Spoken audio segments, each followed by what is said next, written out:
Then Peter came to Christ and said, "Lord, please tell me, if my brother sins against me, how often must I let him be? Shall I forgive him 7 times, or must that number soar? Each time he offends anew and pleads to be restored."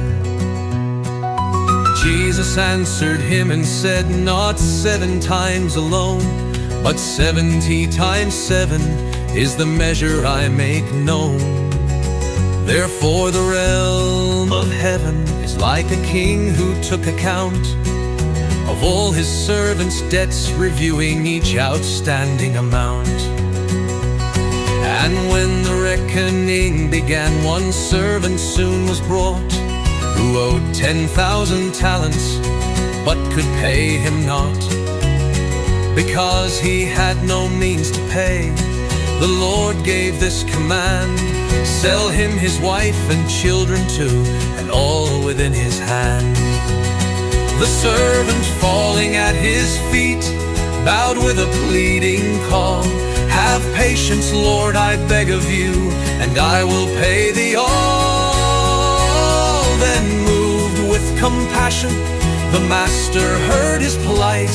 He released him and forgave the debt that had held him so tight. But that same servant went and found a fellow in his debt. 100 pence, he seized his throat and cried, "Pay what is said." His debtor fell before his feet and pleaded with a cry, "Have patience, and I'll pay thee all. In mercy pass me by." He would not yield, but cast him into prison's dismal space, till every coin was paid in full. He offered him no grace. The fellow servants, seeing this, felt sorrow fill each heart.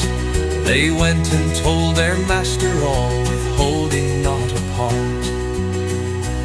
Then his Lord called him in and said, "O wicked servant, hear, I forgave you all your debt, because you asked in fear.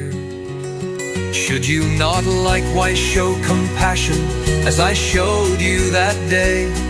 Have pity on your fellow man, release what he must pay." His Lord enraged delivered him to tormentors grim and sore, until he paid his debt in full. His freedom was no more.